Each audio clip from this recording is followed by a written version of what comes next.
Vous recherchez une imprimante 3D à filament, mais vous ne savez pas laquelle choisir? Eh bien, vous êtes tombé sur la bonne vidéo car c'est ce qu'on va voir aujourd'hui dans ce top 3 comparatif des meilleures imprimantes 3D à filament qu'on peut retrouver sur le marché en 2024. Alors il y a pas mal d'avantages à se porter vers une imprimante 3D qui fonctionne avec filament.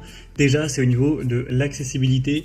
Forcément, les imprimantes 3D à filament sont souvent plus abordables, moins chères que les imprimantes 3D à résine, ce qui va rendre donc cette technologie accessible à un plus grand nombre d'utilisateurs. On aura aussi des matériaux assez variés, c'est compatible avec une large gamme de matériaux comme le PLA, l'ABS, le TPU et d'autres, et même certains filaments spéciaux comme le métal, le carbone, le bois ou autres. On aura une assez grande facilité d'utilisation, ça convient aussi bien aux débutants qu'aux experts grâce à des interfaces conviviales, des fonctionnalités intuitives comme le nivellement automatique et les écrans tactiles. On aura une bonne solidité des impressions, les objets imprimés en filament sont souvent un peu plus robustes, plus résistants que ceux imprimés en résine, ce qui est idéal pour des prototypes fonctionnels et des pièces durables. On aura aussi moins de déchets, les imprimantes 3D à filament ça génère généralement moins de déchets. Elles sont plus propres à utiliser que les imprimantes 3D à résine, donc ça réduira les besoins de post-traitement. On aura une meilleure sécurité dans le sens où il y aura moins de manipulation de produits chimiques dangereux comparé aux imprimantes à résine. Une maintenance qui sera aussi un peu plus facile, une vitesse d'impression qui peut être plus importante, surtout avec des modèles assez haut de gamme qui offrent des bonnes vitesses d'impression.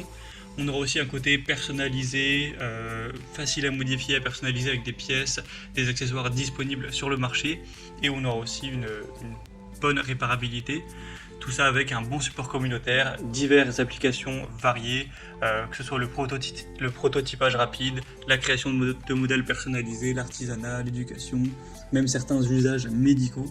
Donc ça peut vraiment être intéressant de se porter aujourd'hui vers une imprimante 3D à filament. Donc aujourd'hui, je vais vous présenter 3 modèles qui font partie des mieux notés sur le marché. On va les voir par ordre de prix décroissant en espérant que ça pourra faciliter votre choix à ce niveau-là. Et bien entendu, si à la suite de la présentation vous souhaitez commander un des produits présentés, une des imprimantes 3D à filament présentées, je vous mettrai tous les liens en description de la vidéo. On va donc commencer avec la première qui est la Creality Ender 3 V3 KE. C'est une imprimante qui sera légèrement plus coûteuse que les autres, mais on reste sur des prix clairement abordables pour une imprimante 3D. Un modèle très bien noté à 4,4 étoiles sur 5 en moyenne, sur quand même plus de 1300 évaluations au total, donc c'est vraiment un très bon point.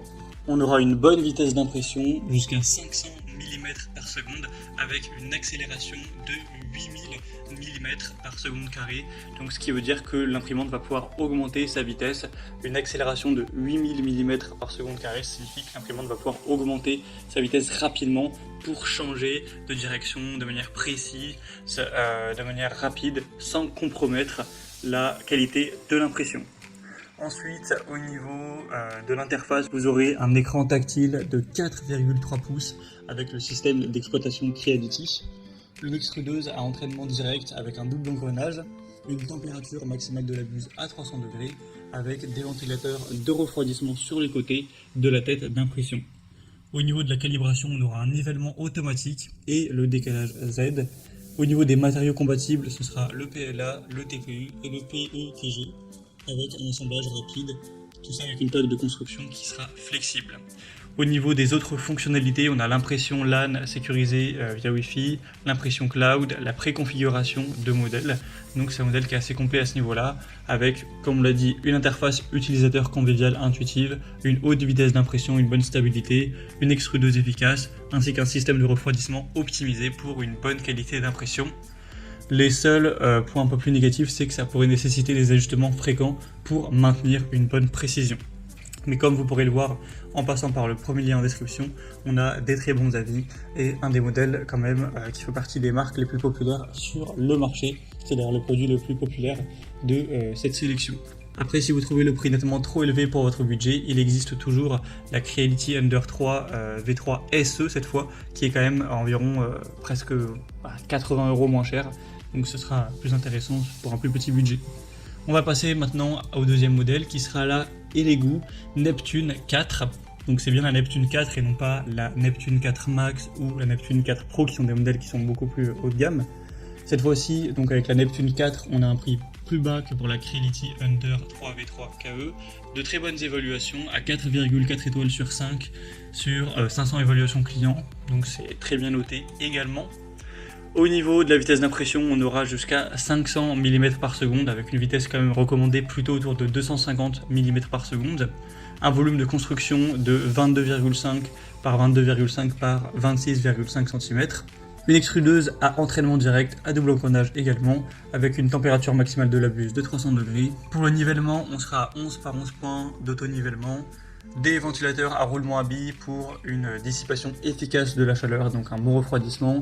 Un clipper avec un processeur quadricœur ARM 64 bits à 1,5 GHz. Les matériaux compatibles, c'est assez complet, hein, ABS, PLA, PETG, TPU, nylon. On aura un assemblage assez facile avec des composants qui sont préinstallés. Et au niveau des autres fonctionnalités, on aura une compensation de la résonance, une avance de la pression ainsi qu'une plateforme magnétique PEI. Donc les points forts de celle-ci, c'est une grande vitesse d'impression, une extrudeuse performante pour une large gamme de matériaux, un refroidissement efficace et un niveau de lit précis et facile. Après, on aura un prix en plus qui est un peu plus bas, donc c'est toujours agréable de savoir ça. Donc pour voir plus d'informations sur celle-ci, ce sera le deuxième lien dans la description. Et on va terminer avec la troisième et dernière qui sera la Anycubic Cobra 2 Neo. C'est un modèle encore plus abordable cette fois-ci. À l'heure où j'enregistre, on a vraiment un prix très intéressant. Et après, il y a d'autres gammes avec la Cobra 2, la Cobra 2 Max, la Cobra 2 Plus. Mais cette fois-ci, ce sera des modèles qui seraient beaucoup plus haut de gamme. Après, à vous de voir ce que vous favoriserez. On a des très bonnes évaluations à 4,3 étoiles sur 5 sur plus de 1000 évaluations au total. Vous aurez une vitesse quand même plus faible cette fois-ci, donc jusqu'à 250 mm par seconde, avec une vitesse recommandée à 150 mm par seconde. L'accélération sera plus faible aussi à 2500 mm par seconde carré. L'extrudeuse sera directe et intégrée avec une performance de 60 watts. On aura un nivellement du lit avec une compensation intelligente de l'axe Z, un système de refroidissement efficace pour des impressions qui restent stables, toujours pas mal de matériaux compatibles, PLA, TPU, PETG et ABS. Un assemblage donc composé de 5 modules, donc c'est facile à assembler en environ 10 minutes, et un lit d'impression magnétique en acier à ressort PEI. Donc c'est un modèle qui est très peu cher, facile à assembler, donc idéal pour les débutants, une vitesse d'impression qui reste correcte même si elle est plus faible, une extrudeuse intégrée pour avoir une bonne précision, et toujours une bonne compatibilité. Donc le point faible ce sera éventuellement la vitesse d'impression qui est un peu plus faible par rapport aux autres modèles comparés.